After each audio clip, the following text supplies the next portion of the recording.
Phoenix Cryptobiosis is the eighth full-length album from death metal band Avulsed. Now, Avulsed have changed quite a lot over the years. There's been long breaks between albums here and there, but this is kind of the initial and maybe the most important death metal project from Dave Rotten, who we know from brutal death metal band Christ Denied, thrash metal band Holy Side, and Xtreem music, Drowned Productions, and whatnot, having been a fixture in the death metal underground since 1990 or so, probably a little bit earlier even. If you go back to the early days, the 90s with this band, all of it just kind of smokes all the way up through 1996. Like, I'd recommend all of it. The second demo is particularly good, and the Eminence and Putrescence album is it's a good conglomeration of Rotten's taste in death metal overall, and it's one of my favorite records from the band, regardless of what era, just because it touches upon the catchier aspects of Swedish death metal at the time. It's got the brutality of what was going on at the time, but it's got these references to Finnish death metal and UK death metal that are tuneful and brutal at the same time. So it's an awesome record that you should check out. It's been a long time since then. There's been a lot of records since then, and I just couldn't find time to go through all of it. I guess what I would say is that, like, I really like Stab Wound Orgasm. It's a catchy record. A lot of the records have these Carcass-esque guitar parts that are quite memorable, and by the time we get to 2023, Ritual Zombie is another standout. I think if you like Ritual Zombie and you're coming back to Avulsed expecting something on that level, you're going to get it from this record. And we'll cut to a song here.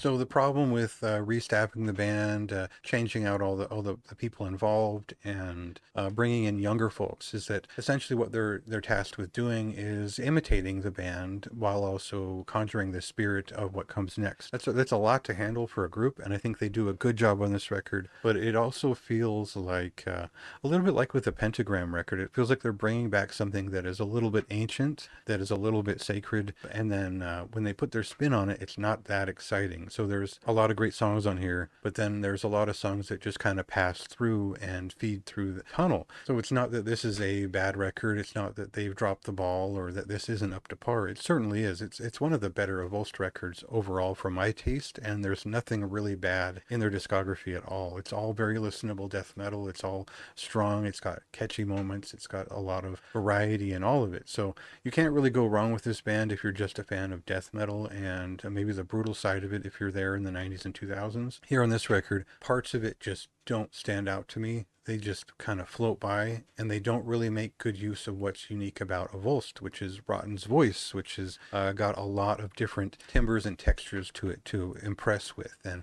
the gutturals are there. A lot of that cool stuff is there, but the riffs don't always get us all the way as far as they did in the past. Kind of nitpicking here. It's a pretty solid record. It's a little bit too long, but overall, it's cool to see not only Avulsed back, but firing up something that is still vibrant, still aggressive, still brutal, and still has something to kind of put out there with energy. It's not just phoned in. That's a moderately high recommendation for me. Check it out and decide for yourself. This released on March 4th, so you can check it out now, and go ahead and read my review for more of my thoughts.